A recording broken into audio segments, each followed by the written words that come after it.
They called her Grandma Sawyer. She was the nurse who moved too slow, spoke too softly, and always went home alone. The young residents laughed at her outdated methods. The head surgeons ignored her.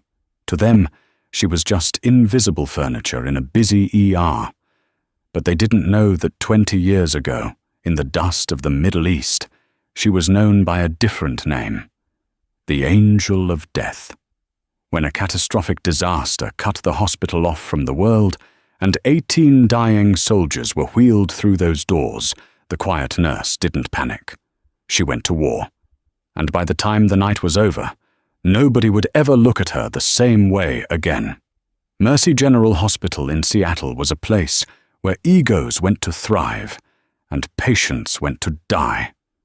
It was a gleaming fortress of glass and steel, filled with the latest medical technology and a staff that knew exactly how smart they were. In the middle of this high-octane environment shuffled Sawyer Jenkins. At 54, Sawyer was the antithesis of the modern dynamic ER nurse. She wore scrubs that seemed a size too big, always in a faded, nondescript blue rather than the sharp navy of the traumatome. Her hair was a steel-grey bun that never moved, held in place by clips that looked like they were bought in the 90s. She walked with a slight limp, barely noticeable, but enough to make her pace rhythmic and plodding. Thud, step, thud, step. "Sawyer, for God's sake, pick up the pace, will you?" Dr. Brad Weston didn't look up from his tablet as he snapped the command. Weston was 32, handsome in a way that suggested he spent more time on his hair than his patient charts, and the rising star of the emergency department. He treated the ER like a trading floor: high volume, high energy, high returns. "I'm bringing the salines now, Doctor," Sawyer said. Her voice was low, devoid of urgency. It was a voice that vanished in a room full of shouting. "We needed that saline 2 minutes ago. If you can't keep up with the flow, Jenkins, maybe it's time to look at the geriatric ward or retirement." A ripple of snickers moved through the nurse's station. Jessica, a 20-something RN with bright pink scrubs and a phone permanently glued to her hand, leaned over to her friend.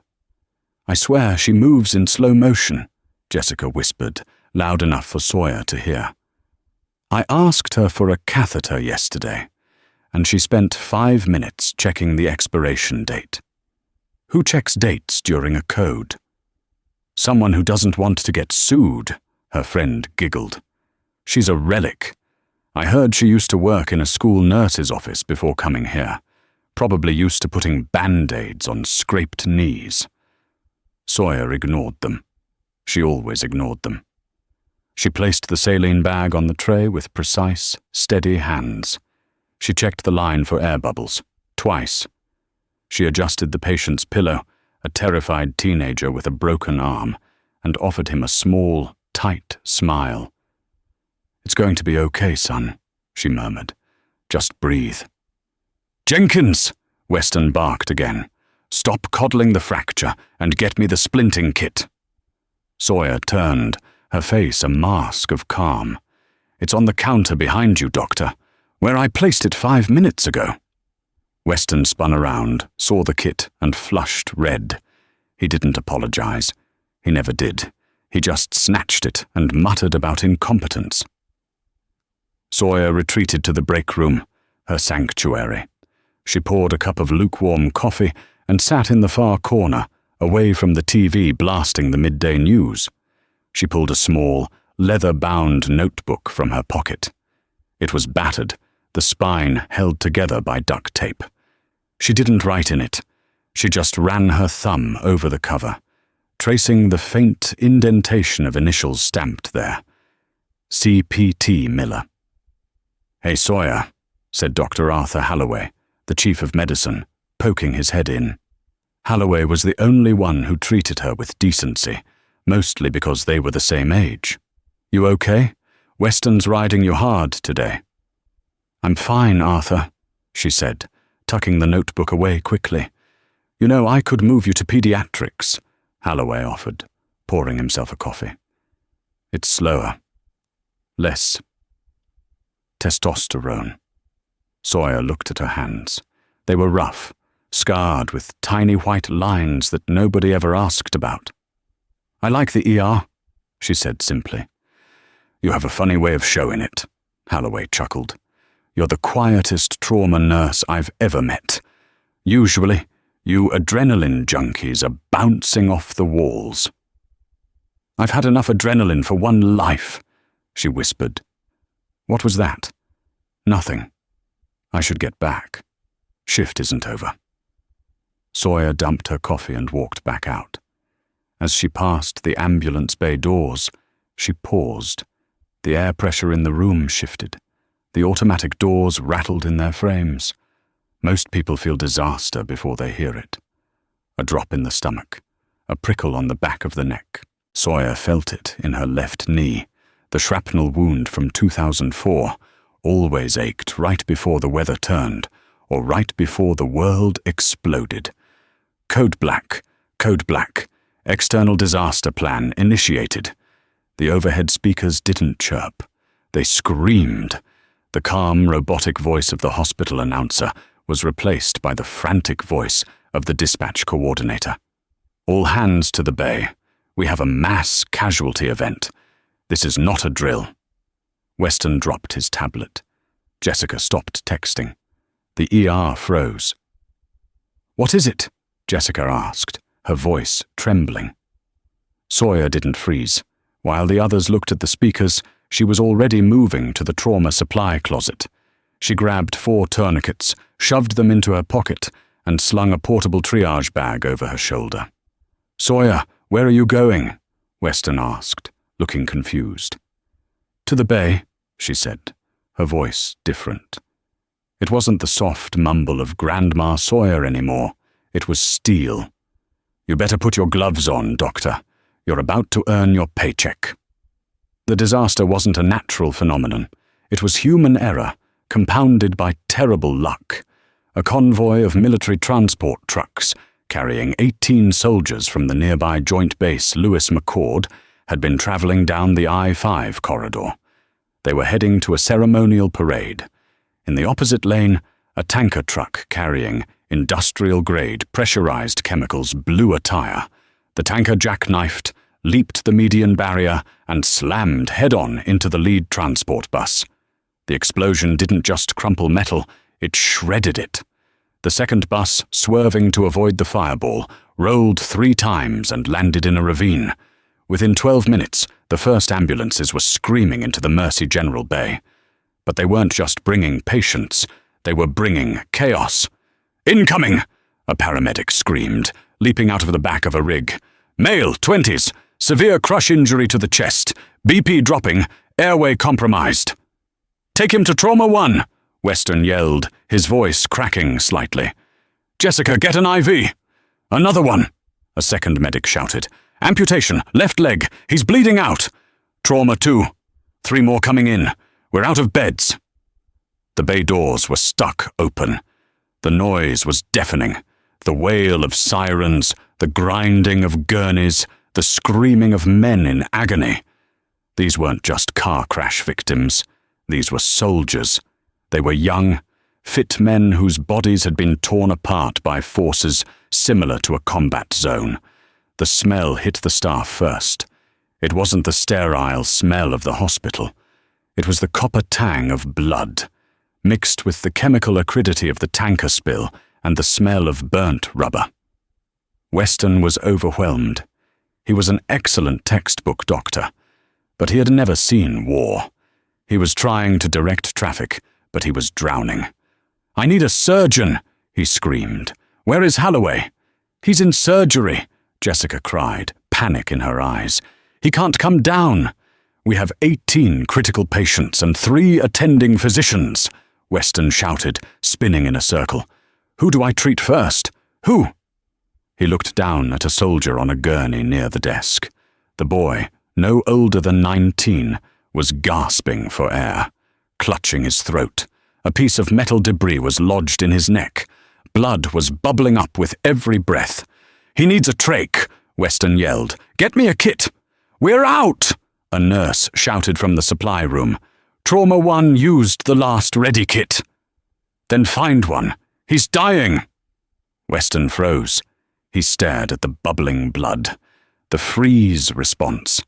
It happens to the best minds when the sensory overload hits a critical threshold.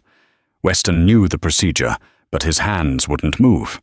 Suddenly, a blur of blue motion shoved him aside. It wasn't a gentle nudge. It was a hip check, violent and efficient. Sawyer Jenkins stood over the soldier. She didn't look at the monitors. She didn't look for a kit. She looked at the boy's eyes. "Eyes on me, Marine," she barked. The volume was shocking. It was a command voice, projected from the diaphragm, designed to cut through artillery fire. "I've got you." Sawyer reached into her pocket, not for a hospital-grade scalpel, but for a pair of heavy-duty trauma shears and a thick 14-gauge angiocath needle she had grabbed from the supply cart earlier. "Jenkins, what are you doing?" Weston stammered, recovering his balance. "You can't—" "Shut up," Sawyer said. She didn't look at him. She palpated the soldier's throat with rough, confident fingers. She found the cricothyroid membrane instantly. Without hesitation, without the trembling hand of a junior nurse, she stabbed the needle through the cartilage. The hiss of escaping air was audible. The soldier gasped, a deep, ragged intake of oxygen. His eyes, wide with panic, locked onto hers. "Hold that," she ordered Weston, grabbing his hand and forcing it onto the needle hub to stabilize it. "If you let go, he dies. Do you understand?" Weston nodded. Mute, his arrogance evaporated. Sawyer turned around. The ER was a slaughterhouse. Nurses were crying. Residents were running aimlessly. Patients were screaming for their mothers. She closed her eyes for half a second. Flashback. Kandahar, 2009. The Dust Bowl. The mortar round that hit the mess hall. 30 down. Dust everywhere. The screaming. She opened her eyes. The grey dullness was gone. Her pupils were dilated, focused. The limp in her gait vanished, replaced by a prowling, grounded stance. She climbed up onto the central nurse's station desk. She grabbed a metal clipboard and slammed it against the counter hard enough to dent the steel. Clang! The room went silent for a heartbeat. Everyone turned to look at the old lady on the desk. "Listen to me," Sawyer roared. "This is not a hospital anymore. This is a mass cal sitrep. Triage protocols are in effect immediately." "You can't give orders," a senior resident, Dr. Evans, shouted. "You're a nurse." "I am the triage officer now," Sawyer said, pointing a finger at him like a weapon. "Unless you want to explain to the coroner why these men died while you were debating hierarchy, you will do exactly what I say." She pointed to the left side of the room. "Zone green. Walking wounded. If they can walk and talk, get them there. Jessica, you're in charge of green. Keep them quiet. Apply pressure dressings." She pointed to the right. "Zone red. Immediate life threats. Airway, breathing, circulation. Evans, take trauma 1 and 2. Weston, you stay with that airway." She pointed to the back hallway. "Zone black. Expectant. If they have no pulse or grey matter exposed, do not touch them. We save who we can save. Move." Nobody moved. They were stunned. "I said move!" The authority in her voice was absolute. It triggered a primal response in the staff. They stopped thinking and started obeying. Sawyer hopped down from the desk. She didn't shuffle. She sprinted. She moved to the next soldier, a man with a severe leg wound. A tourniquet had been applied, but it was loose. He was pale, sweating. "It hurts," he screamed. "Take it off." "Tighten it," Sawyer told the nurse, standing over him. "He says it hurts too much," the nurse cried. "Pain means he's alive," Sawyer said. She grabbed the windlass of the tourniquet and cranked it 3 full turns. The soldier screamed gutturally. Sawyer leaned in, her forehead touching his. "I know," she whispered, her voice suddenly tender but firm. "I know it burns, like fire. But I need that leg to stay attached to you, Corporal. You give me 5 minutes of courage, I give you a lifetime of walking. Deal?" The soldier grit his teeth, tears streaming down his face. "Deal. Good man." "Nurse," Jessica shouted from the green zone. "I have a guy here. He's saying names. He's freaking out." Sawyer rushed over. A burly sergeant with a head wound was thrashing, swinging his fists at the nurses trying to help him. "Get back!" the sergeant yelled. "Charlie! Where is Charlie?" The security guards were moving in to restrain him. "Stand down!" Sawyer ordered the guards. "Don't touch him." She walked right up to the swinging sergeant. Any other nurse would have been knocked out. Sawyer ducked a wild haymaker with the reflex of a boxer, stepped inside his guard, and grabbed him by the tactical vest he was still wearing. "Sergeant!" she barked. "Look at me, look at me!" The man blinked, blood dripping into his eye. "They're flanking us. I can't find Charlie." Sawyer didn't use her nurse voice. She used the lingo, the code. "Sergeant, the LZ is cold. We are green on ammo, green on fuel. Charlie is at the rally point. You are at the CCP. Do you copy?" The words cut through his delirium. "LZ, rally point. CCP, casualty collection point." It was a language he understood deep in his lizard brain. His body slumped. "CCP! We're safe?" "We are secure," Sawyer said, guiding him to a chair. "Sit down. Let the corpsman check your 6. "Corpsman?" The sergeant looked at her, really looked at her for the first time. He saw the way she held herself. He saw the duct tape on her shoes. He saw the eyes. "Doc?" he whispered.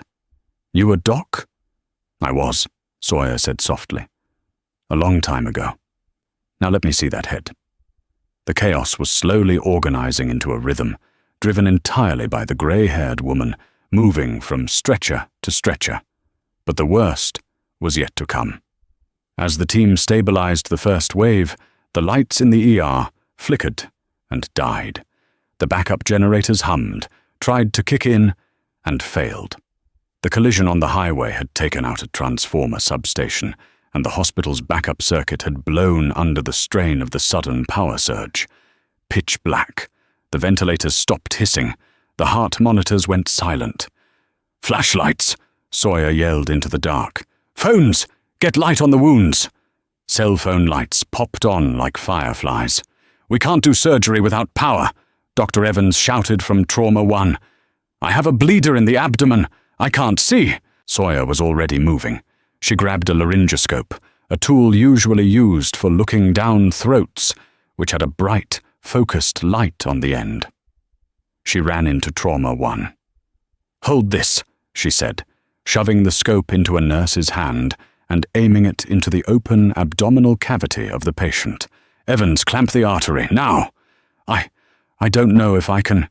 "Clamp the damn artery, or I will reach in there and pinch it shut with my fingers," Sawyer snarled.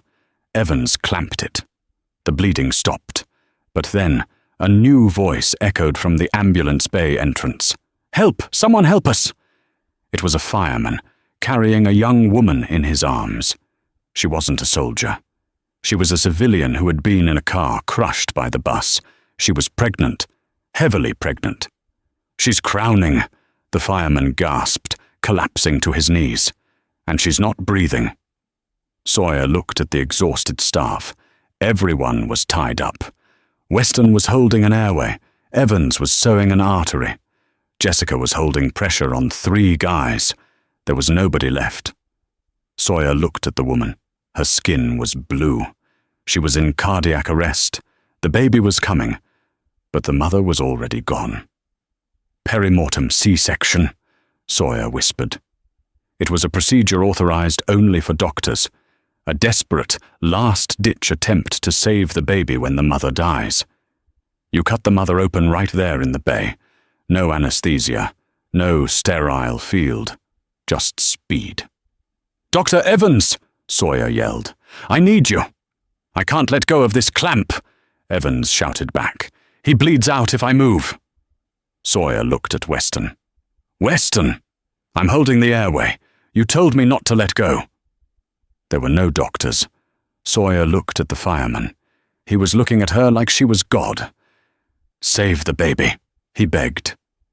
Sawyer Jenkins, the nurse who checked expiration dates on catheters, the woman who was afraid of getting sued, looked at the dead mother.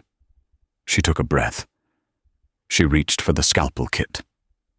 "Lord, forgive me," she whispered. She cut. The only light in the corner of the trauma bay came from 3 shaking cell phones held by terrifyingly young nursing students. The beams cut through the dust and darkness, illuminating Sawyer's hands. They were steady, rock steady. In the silence of the power outage, the only sounds were the ragged breathing of the 18 soldiers scattered around the room and the wet, slick sound of steel parting flesh. "Scalpel," Sawyer whispered to herself, realizing no one was there to hand it to her. She grabbed a fresh blade from the open kit. The fireman who had brought the woman in turned his head away, vomiting onto the floor from the stress. Sawyer didn't blink. She couldn't. She had, at best, 4 minutes from the mother's last breath to get the baby out before hypoxia caused permanent brain damage. 3 of those minutes were already gone. She made the vertical incision, the classical cut, faster than the bikini cut used in cosmetic-conscious surgeries. Blood welled up, dark and sluggish. The mother's heart had stopped. There was no pressure pushing it out. "Come on," Sawyer hissed. "Come on, little one." She worked with a terrifying speed that bypassed conscious thought, relying entirely on muscle memory buried deep in her neural pathways. Memories from a field hospital in Fallujah, memories from the back of a Black Hawk helicopter under fire. She wasn't Nurse Jenkins anymore. She was Lieutenant Colonel Sawyer, Sarge Jenkins, 75th Ranger Regiment Surgical Team. She reached into the uterine wall. She felt the warmth. "I see the head," Jessica screamed, holding her phone closer. "Oh my God, Sawyer, is it alive?" Sawyer didn't answer. She maneuvered her hand, cupping the infant's head, and pulled. With a wet rush of fluids, the baby slid out. A boy. He was blue, limp, and silent. The silence was heavier than the darkness. "He's dead," the fireman sobbed. "They're both dead." "Not on my watch," Sawyer growled. She severed the umbilical cord with 2 rapid clips and a cut. She didn't have a warming table. She didn't have a pediatric crash cart. She grabbed a rough trauma blanket, threw the baby onto the closest flat surface, a pile of sterile gowns on a trolley, and began CPR. 2 fingers. Press. Press. Press. "Breathe, damn you," she whispered. She covered the tiny nose and mouth with her own mouth, delivering a gentle puff of air. Nothing. The baby was a rag doll. "Sawyer," Dr. Weston called out from the darkness, his voice strained. "The backup generators are kicking in. I can hear the hum. Leave the body. We have soldiers bleeding out." "He is a soldier," Sawyer snapped, not breaking her rhythm. "He's fighting right now. Press. Press, press." She saw the chest rise. She felt a tiny, fluttery resistance under her fingertips. "Come on." And then, a sound that cracked the tension in the room like a hammer hitting glass. A cough, a sputter, and then a thin, high-pitched wail. "Wah!" The cry echoed off the tile walls.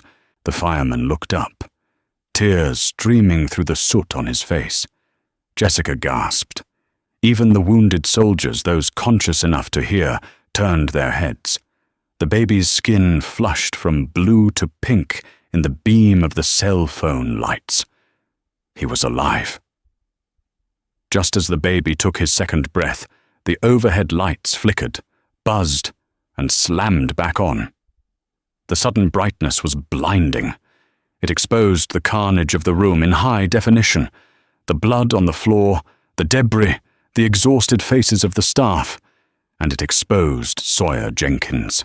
She was standing over the corpse of the mother, her hands covered in blood up to her elbows, holding a crying infant. She looked like a butcher, or an angel. The doors to the ER burst open. What in God's name is going on here? It was Gregory Thorne, the hospital administrator. He was a man in a $3,000 suit who worried more about liability insurance than patient survival rates. He had run down from the executive suite when the power cut out. He stopped dead, staring at Sawyer. He saw the scalpel on the tray. He saw the open incision on the dead woman. He saw the nurse, just a nurse, holding the baby. Jenkins. Thorne's face went pale, then purple. Did you just perform surgery without an attending physician present? Sawyer wrapped the baby in a clean towel and handed him to Jessica. Get him to the NICU. He needs oxygen and glucose monitoring. Go. Jessica ran. Sawyer turned to face Thorne. She wiped her hands on a towel, her face impassive. I performed a perimortem cesarean section. The mother was DOA. The fetus was viable. You're a nurse! Thorne screamed, his voice echoing through the silent ER. You are not licensed to cut. Do you have any idea what you've done? You've opened this hospital up to a massive lawsuit. That is assault with a deadly weapon. That is mutilation of a corpse. It's called saving a life, Gregory, Dr. Holloway said, finally running into the room from the stairwell, still in his surgical greens. It's malpractice. Thorne pointed a shaking finger at Sawyer. Security, get in here. I want this woman escorted off the premises immediately. I want her license revoked by morning. Do you hear me? Two large security guards stepped forward, looking unsure. They knew Sawyer. She gave them cookies at Christmas. I said arrest her, Thorne shrieked. Don't you touch her. The voice didn't come from the doctors. It came from the gurney in the corner. The sergeant that Sawyer had calmed down earlier, the one with the head wound, was sitting up. He was swaying, pale as a sheet, but he had ripped the IV stand out of the ground and was holding it like a spear. Nobody touches the doc, the sergeant growled. Sit down, soldier, Thorne snapped. This is a hospital matter. This woman saved my life, the sergeant said, spitting blood on the floor. And she saved that kid. You touch her, and you go through me. And me, said another voice. The soldier with the crushed leg tried to stand, bracing himself against the wall. And me. One by one, the soldiers who could move started to form a perimeter around Sawyer. It was a ragged, bleeding wall of honor. Thorne stepped back, terrified. This is insanity. You're all delirious. No, Sawyer said softly. She stepped out from behind the wall of soldiers. She looked tired, incredibly tired. They're not delirious. They're loyal. But they don't need to fight this battle. She looked at Thorne. I broke protocol. I know the rules. If you want my badge, take it. She reached up to unpin her ID badge. But before she could, the automatic doors at the ambulance bay slid open again. This time it wasn't a patient. It was a Humvee. It screeched to a halt right on the ramp, blocking the entrance. 4 military police officers in full tactical gear jumped out, rifles slung across their chests. They didn't aim at anyone, but their presence sucked the oxygen out of the room. Following them was a man who walked as if he owned the earth beneath his boots. He wore the fatigues of a U.S. Army general. He was older, with hair like iron wool and a scar running down his jawline. General Thomas Ironside Mitchell, the commander of the Joint Base. I was told my men are here, the general boomed. His eyes scanned the room, assessing the damage, the blood, the chaos. He ignored Thorne. He ignored the doctors. His eyes landed on the group of soldiers protecting the grey-haired woman. Thorne saw an opportunity. He rushed toward the general. "General, thank God! I need your MPs to remove a staff member who has gone rogue. This nurse has assaulted a civilian and violated federal laws. She's endangering your men." The general stopped. He looked at Thorne with the annoyance one might show a buzzing fly. Then he looked past him, squinting at the woman in the blood-soaked blue scrubs. Sawyer stood straight. She didn't salute. She just watched him. The general's eyes widened. The stoic mask crumbled. He walked past Thorne, shoving the administrator aside with his shoulder. He walked straight up to Sawyer, stopping 6 inches from her face. The room held its breath. Was he going to arrest her? The general looked at the duct tape on her shoes. He looked at the trauma shears in her pocket. Then he looked at her eyes. "Sawyer?" the general whispered. His voice trembled. "Sawyer Jenkins." "Hello, Tommy," Sawyer said softly. The general let out a breath that sounded like a sob. He dropped to one knee, right there on the bloody floor of the ER, and took her hand. "We thought you were dead," the general said, his voice thick with emotion. "After the ambush in the Korengal Valley, the report said no survivors. We looked for you for 6 months. I made it out," Sawyer said, her voice cracking. "Took a while. Walked to Pakistan. But I made it." Thorne was sputtering. "General, do you know this nurse?" The general stood up slowly. He turned to face the room. The look on his face could have melted tank armor. "This is not a nurse," the general announced, his voice booming. He pointed at Sawyer. "This is Major Sawyer Jenkins. Call sign Valkyrie." She was the lead trauma surgeon for the 1st Special Forces Operational Detachment Delta. She has performed surgery in the back of burning helicopters. She has pulled more bullets out of my men than you have dispensed aspirin.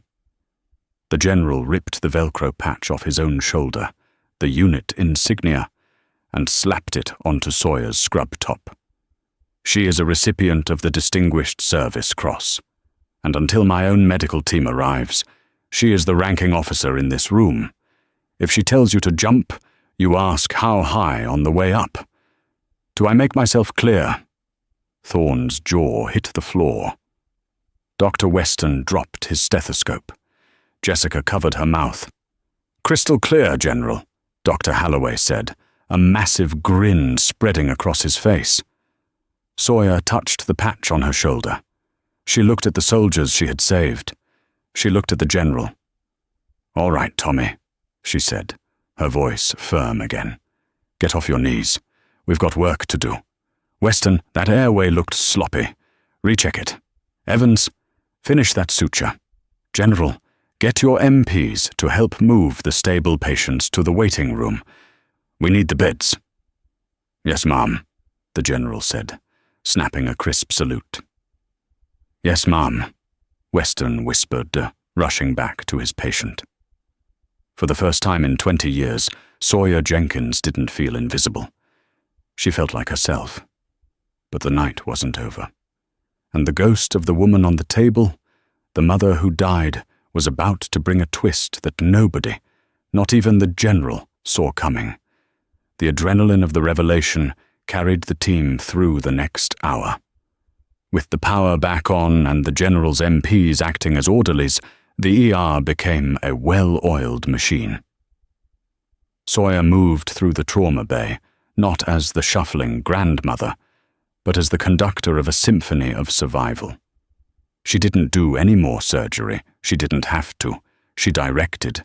She caught a missed diagnosis on a spleen rupture just by looking at a monitor from across the room. She taught a resident how to reduce a dislocated hip in 10 seconds. By 3:08 a.m., the last critical patient was stabilized and moved to the ICU. The ER went quiet. The floor was being mopped. Sawyer sat in the break room, her hands finally trembling. The adrenaline dump was hitting her. She stared at the cup of coffee General Mitchell had poured for her. "You never called," Mitchell said gently, sitting opposite her. 10 years, Sawyer. Why? I was tired of the noise, Tommy, she said, looking into the black liquid. After the Korangal, I couldn't cut anymore. I couldn't be the one deciding who lived and who died. I just wanted to wash the instruments. I wanted to be invisible. You did a bad job of staying invisible tonight, Mitchell smiled sadly. I had no choice. You never did. It's in your blood. The door opened. It was Dr. Weston. He looked humbled, stripped of his arrogance. He held a tablet in his hands.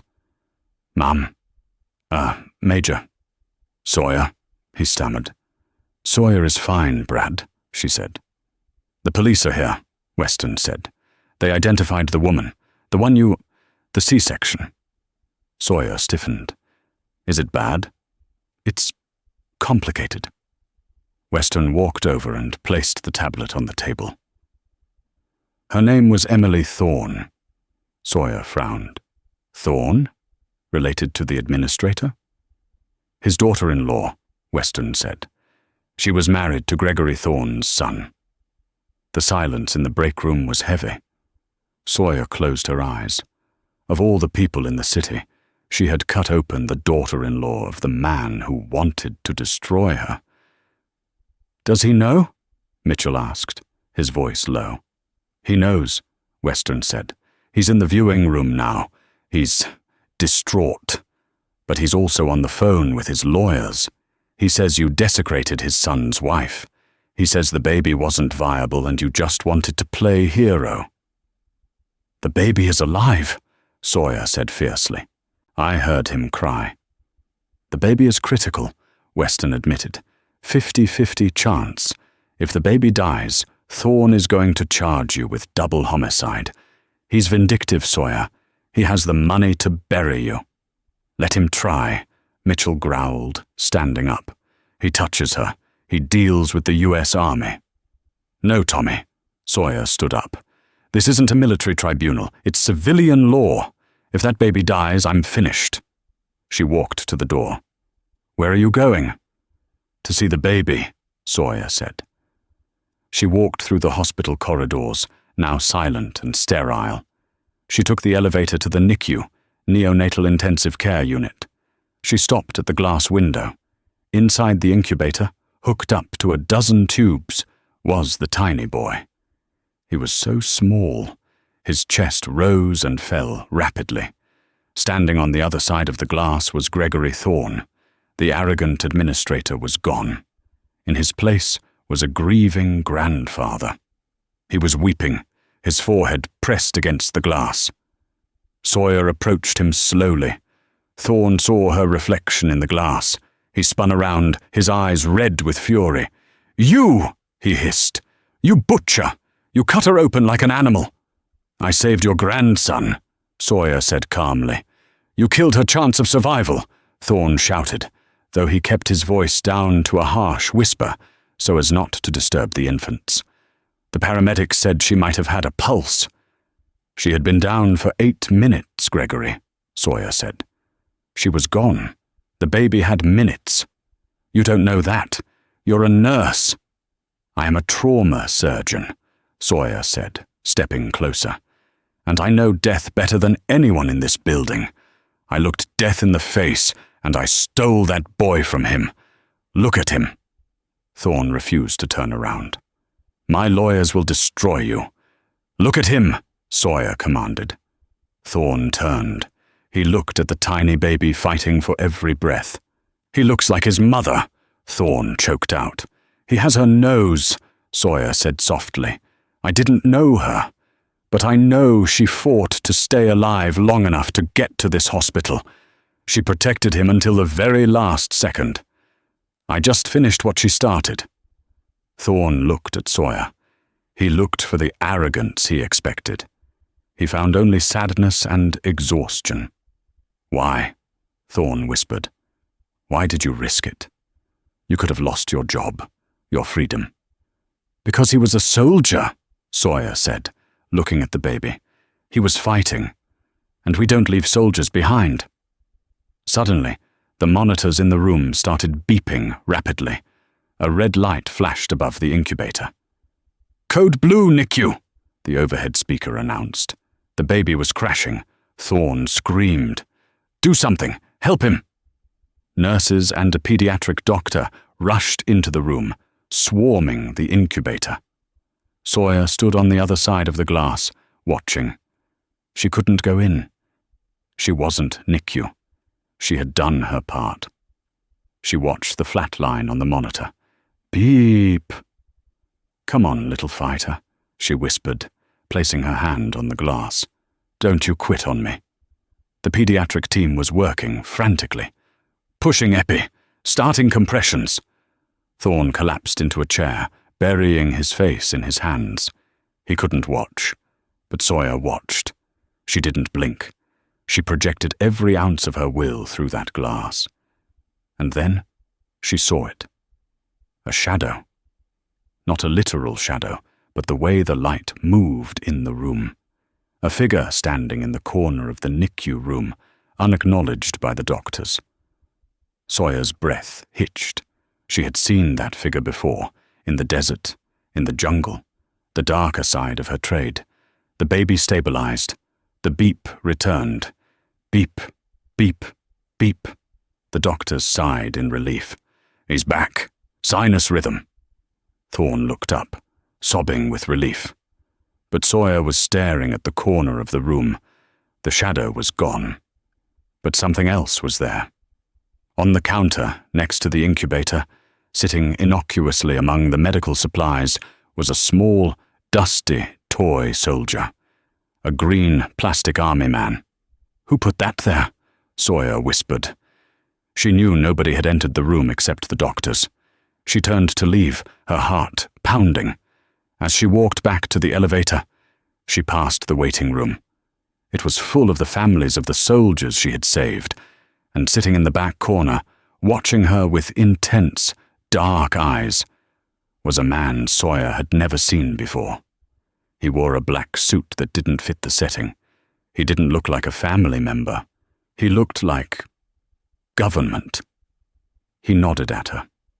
Once, slow and deliberate. Sawyer felt a chill run down her spine that had nothing to do with the air conditioning. The general had found her, but it seemed someone else had found her too. Dawn broke over Seattle like a bruise, purple and grey. Mercy General was no longer just a hospital. It was a fortress besieged by the media.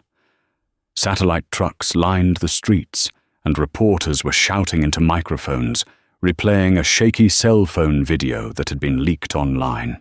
It was the footage of Sawyer standing on the nurse's station desk, barking orders with the command presence of a field general. The headline on CNN read, "The Angel of Death. Hero nurse revealed as decorated war hero." Inside the break room, Sawyer stared at the TV screen, her face pale. She didn't look like a hero.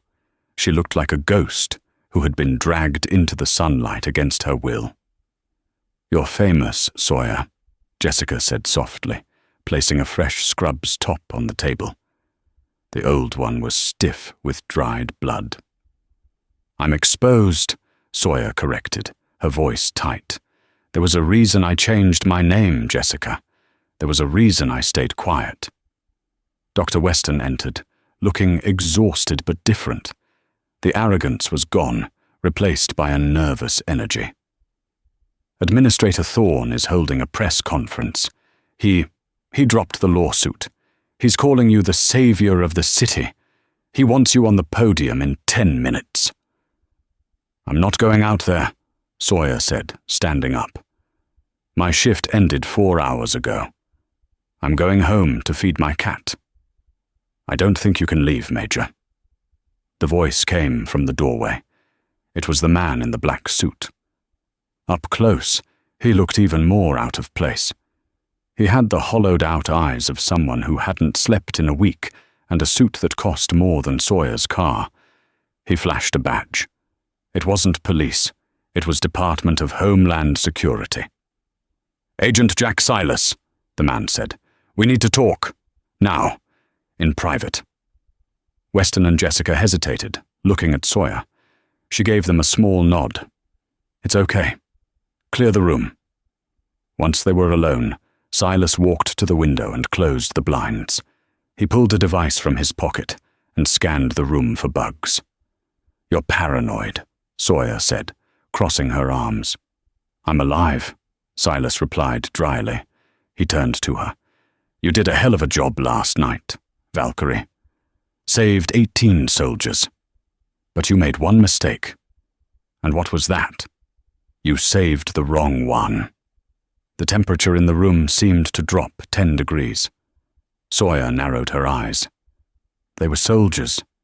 They were all the right ones. "The crash wasn't an accident, Sawyer," Silas said, his voice dropping to a whisper. "The tire on that tanker truck didn't just blow. It was shot out by a high-velocity sniper round from the overpass. The target wasn't the convoy. It was a single man in that convoy." Sawyer's mind raced back to the chaos, the blood, the screaming. "Who?" "Sergeant Miller," Silas said. Sawyer froze. She felt the blood drain from her face. She reached into her pocket and touched the battered notebook. "CPT. Miller." "No," Sawyer whispered. "Captain Miller died in 2009. I held him. I wrote the letter to his wife." "Not Captain David Miller," Silas corrected. "His son, Sergeant Ryan Miller. The boy you saved with the needle decompression, the one with the debris in his throat." Sawyer staggered back, gripping the edge of the table. The boy, the 19-year-old with the terrified eyes. She hadn't recognized him through the blood and the swelling. But now, the eyes. They were David's eyes. "Ryan, he enlisted?" Sawyer whispered. "He did. And he works for Army Intelligence now," Silas explained rapidly. 2 days ago, he intercepted a transmission he wasn't supposed to hear. Evidence of a massive theft of military-grade guidance chips being sold to a foreign syndicate. He has the data on a drive swallowed in his stomach. That's why they hit the convoy. They wanted him dead before he could reach the base. Sawyer felt a cold rage building in her chest. They caused a mass casualty event. They killed a pregnant woman just to get to one boy. These people don't care about collateral damage, Sawyer. They are cleaners. And now, thanks to that news report, they know 2 things. 1, Sergeant Miller is alive in your ICU. And 2, the only person standing between him and death is a 54-year-old nurse. Silas checked his watch. General Mitchell has his MPs at the doors, but they are looking for a brute force attack. They aren't looking for the subtle knife. The people coming for Miller are professionals. They are already inside. As if on cue, the lights in the break room flickered. "The power," Sawyer said, her eyes snapping to the vent. "That's not a surge. That's a cut." "They're here," Silas said, drawing a suppressed pistol from his shoulder holster. "Go to the ICU. Protect the boy. I'll hunt them." "No," Sawyer said. She moved to her locker. She spun the combination dial, 19-75-09, and opened it. She didn't pull out a gun. She pulled out her old field bag, the one she had kept packed for 20 years. She turned to Silas. The shuffle was gone. The Grandma Sawyer persona was dead and buried.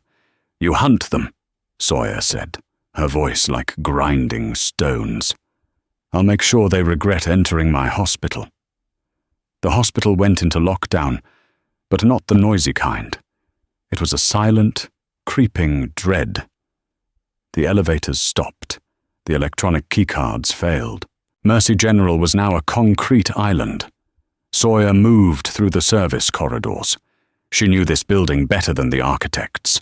She knew that the ventilation shafts on the 4th floor connected to the laundry chute, and that the oxygen storage room had a false wall.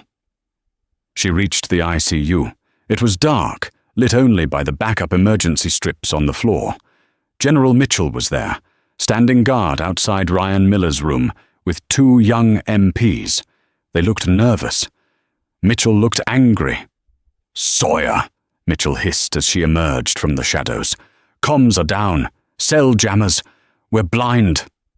"They're coming for Ryan," Sawyer said. "We need to move him." "Move him? He's on a ventilator," Mitchell argued. "If we disconnect him, he dies." "If he stays here, he catches a bullet," Sawyer retorted. "I need an ambu-bag and a portable tank, now." Suddenly, a suppressed pft, pft sound echoed from the end of the hallway. One of the MPs dropped, a red hole in his forehead. "Contact front!" Mitchell roared, raising his sidearm. He fired 2 shots blindly into the dark. Return fire erupted. Automatic weapons. The glass of the nurse's station shattered, showering them in diamonds. "Get him out," Mitchell yelled, providing cover fire. "I'll hold the line." The assassin flinched for half a second. That was all Sawyer needed. She didn't retreat. She charged. 10 feet vanished in 2 seconds. The gun came down, but she was already inside his reach. Instead of striking, she drove her thumb into the nerve cluster beneath his jaw. Pain shot through him. His arm went slack, and the MP5 slipped from his fingers, clattering across the tile. He recovered fast. Too fast. His backhand caught her square in the face and hurled her into the wall. Stars burst in her vision. She tasted copper. Blood. A knife flashed in his hand. "Die, old woman!" He lunged. As Sawyer fell, her hand hit the abandoned janitor's cart. Her fingers closed around a spray bottle, industrial-strength ammonia. She squeezed the trigger. The chemical blasted straight into his eyes. He screamed, stumbling blindly. Sawyer grabbed the fallen MP5 and swung it hard. The stock cracked against his knee. He collapsed. Breathing hard, she zip-tied his wrists with a tourniquet from her pocket. The quiet, gentle Grandma Sawyer vanished. The Major had returned. Ryan lay motionless beside her, pale and barely breathing. She wrapped him in blankets, forming a tight cocoon, and dragged him to the linen chute. The dark tunnel spiraled down toward the laundry basement. "Hang on, kid," she whispered, and pushed him in. He disappeared into the darkness. Gunfire echoed from down the hall. More footsteps pounded up the stairs. Sawyer checked the MP5's magazine. Full. She slapped it back in and turned toward the sound. Then the elevator doors chimed. They slid open. Not enemies.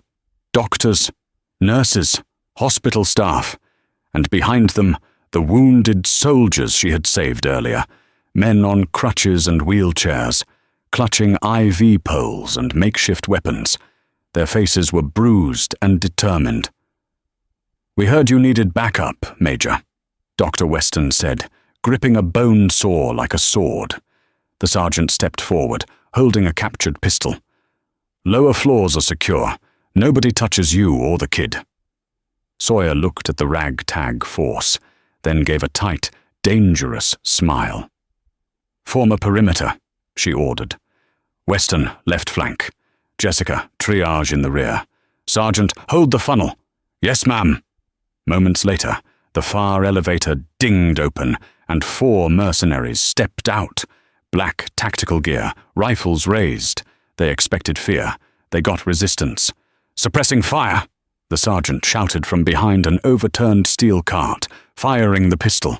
Bottles of alcohol ignited as doctors hurled flaming gauze. The hallway exploded in blue fire. The attackers scattered. One tried to rush the side corridor. Clang! Martha, the cafeteria cook, slammed her cast-iron skillet into his helmet and dropped him cold. "No running in the halls," she snapped. Through the chaos, the squad leader spotted the empty bed and the open chute. "The target's in the basement," he barked. "I'm going down." Sawyer saw him break for the stairs. "He's after Ryan." The sergeant's pistol clicked empty. "Go, Doc. We'll hold them." Sawyer didn't hesitate. She grabbed a sheet, wrapped it around her arms, and leapt into the chute after Ryan. Kyle charged. He was a trained killer, an expert in Krav Maga. He was fast, but Sawyer Jenkins wasn't fighting for money. She was fighting for her patient. Kyle threw a punch. Sawyer dodged, swinging the ceramic pole into his ribs. Crack! Kyle grunted but didn't stop. He tackled her, driving her into the wall. They grappled, smashing into shelves of supplies. Sawyer felt her old knee give way. She went down. Kyle was on top of her, his hands around her throat. "I'm going to snap your neck," he hissed, squeezing. Sawyer's vision began to blur. Black spots danced in her eyes. She couldn't breathe. She reached out blindly. Her hand found a syringe on the floor, one that had fallen from the crash cart during the struggle. She didn't know what was in it. Epinephrine, atropine, saline? It didn't matter. She gripped it like a dagger. "Not today," she choked out. She jammed the needle into Kyle's neck, right into the jugular vein, and depressed the plunger. It was succinylcholine, a paralytic agent used for intubation. Kyle's eyes went wide. He tried to tighten his grip, but his hands wouldn't obey. His muscles began to twitch, then freeze. He gasped, his diaphragm seizing. He rolled off her, staring up at the ceiling, fully conscious, but unable to move or breathe. Sawyer rolled onto her knees, gasping for air. She looked down at him. "That," she wheezed, rubbing her throat, "is for the pregnant woman." She stood up, limping heavily. She walked over to the wall and grabbed the emergency ventilation mask. She placed it over Kyle's face and began to bag him manually. "I'm not going to let you die," she whispered to the paralyzed assassin, "because you're going to tell us everything." The doors burst open. Agent Silas and General Mitchell stormed in, weapons drawn. They saw the scene. The assassin paralyzed on the floor, the gun stuck to the magnet, and the grey-haired nurse manually ventilating the man who tried to kill her. General Mitchell lowered his rifle. He looked at Sawyer. He shook his head in disbelief. "Valkyrie," he said softly, "you haven't lost a step." 3 months later. Mercy General Hospital was back to normal. The glass had been replaced. The walls were painted. The blood was gone. But everything had changed. Sawyer Jenkins walked into the ER for her morning shift. She wore the same blue scrubs. She wore the same sensible shoes, but she didn't shuffle. She walked with her head high. "Morning, Sawyer," Jessica chirped, handing her a coffee. "Dr. Weston asked if you want to lead the trauma rounds today." "Tell him I'm busy," Sawyer smiled. "I have to organize the supply closet. It's a mess." She walked to the nurses' station. The resident stopped talking and stood up straighter when she passed. The invisible furniture was now the foundation of the department. A young man was waiting for her by the desk. He was leaning on a cane, wearing a fresh army dress uniform. It was Ryan Miller. "Ma'am," he said, standing at attention. "At ease, Sergeant," Sawyer said, checking his chart. "How's the stomach?" "Healing," Ryan said. "Thanks to you." He reached into his pocket and pulled out a small velvet box. "The general wanted to give you another medal, but I figured you have enough of those in a drawer somewhere." Sawyer opened the box. Inside was a simple silver charm bracelet. The charm was a tiny pair of trauma shears. "My dad," Ryan's voice caught. "My mum told me about you. She said you were the one who brought his dog tags home. I never knew." "Your father was a good man, Ryan," Sawyer said, closing the box. "He'd be proud of you." "Can I ask you something?" Ryan asked. "Why did you stay? You could have run. You knew they were coming." Sawyer looked around the ER. She saw the new mother holding her baby in Bay 3. She saw Dr. Weston teaching a student with patience instead of anger. She saw the life continuing in a place that saw so much death. "I didn't stay to fight, Ryan," Sawyer said softly. "I stayed because I'm a nurse, and my shift wasn't over." Just then, the ambulance bay doors slid open. A paramedic rushed in. "Incoming! Multi-vehicle pileup, 4 critical. The alarms blared. The chaos returned. Sawyer Jenkins clipped her badge to her collar. She took a sip of coffee. She looked at the terrified new residents. "All right, people," she barked, her voice cutting through the noise like a knife. "Gloves on. We have work to do. Move!" And Grandma Sawyer went to work. They say that heroes don't wear capes. Sometimes they wear scrubs that are a size too big and shoes held together by duct tape. Sawyer Jenkins reminded the world that courage isn't about being the loudest person in the room. It's about being the one who stands firm when the world is falling apart. She taught us that no matter who you are or what your past holds, you have the power to save a life. If this story moved you, if you believe in the unsung heroes working the night shift right now, please hit that like button. It helps us share these stories with more people. And don't forget to subscribe and ring the bell so you never miss a tale of courage, survival, and the human spirit. Share this video with a nurse or a veteran you know to say, "Thank you." Until next time, stay safe.